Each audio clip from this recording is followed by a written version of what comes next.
Selamat pagi untuk Ibu dosen, pengampu guru agama Kristen. Perkenalkan, nama saya Junior Ski Sotang dari kelas BTP DBLU. Saya di sini akan mewawancarai teman saya yang beragama Katolik yang bernama perkenalkan, nama Arjuna Manuru. Saya bersaudara dengan Katolik. Ya, Saudara Arjuna. Pertanyaan pertama ya, bagaimana pendapat Saudara Arjuna tentang agama Kristen, Protestan? Ya.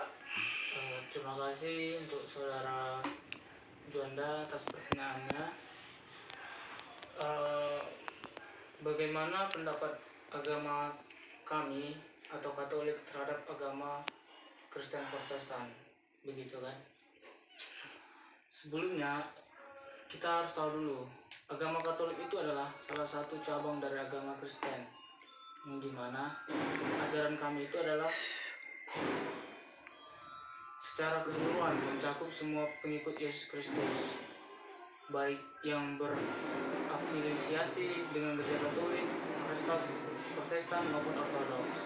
Nah, meskipun terdapat banyak perbedaan dalam doktrin dan tradisi, Katolik menganggap semua pengikut Kristus sebagai bagian dari umat Kristen.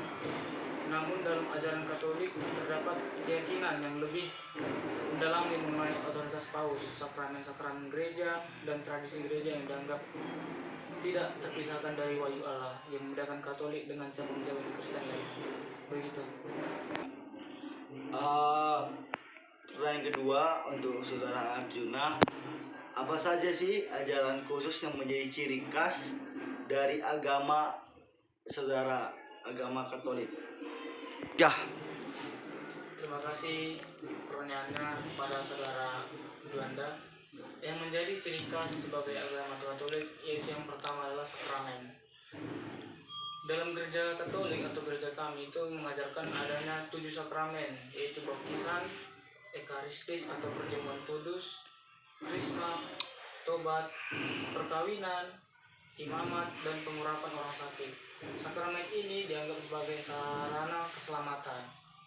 Yang kedua yaitu otoritas Paus, yang dimana agama Katolik itu adalah Paus dipandang sebagai penerus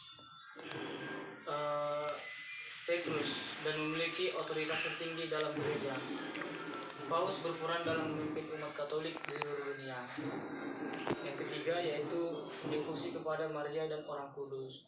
Nah, orang Katolik sangat menekankan devosi kepada Maria, Bunda Allah, serta orang-orang kudus. Mereka dianggap sebagai perantara doa umat Katolik kepada Tuhan. Yang selanjutnya yang menjadi ciri khas yaitu doa dan liturgi. Liturgi misa adalah bentuk peribadatan umat gereja Katolik. Doa-doa seperti rosario juga sangat dihargai. Yang terakhir menjadi ciri khas agama Katolik yaitu pentingnya tradisi dan kitab suci, yang dimana gereja Katolik mengajarkan bahwa kitab suci maupun tradisi gereja memiliki otoritas yang setara dalam mengungkapkan wahyu Allah. Begitu kira-kira. Terima kasih untuk saudara Janda. Pertanyaan ketiga, bagaimana pendapat saudara tentang kerukunan umat beragama di Indonesia? Baik, terima kasih untuk pertanyaannya. Pendapat agama Katolik tentang kerukunan beragama Indonesia menurut saya yaitu di Indonesia sangat mendukung kerukunan umat beragama. Ajaran Katolik menekankan pentingnya saling menghormati dan hidup berdampingan secara damai dan sesama, termasuk umat dari agama lain. Kenapa? Umat Katolik diajarkan untuk bekerja sama dalam membangun masyarakat yang lebih baik dengan menekankan nilai kasih, perdamaian, dan keadilan. Mungkin agama Kristen Protestan juga begitu.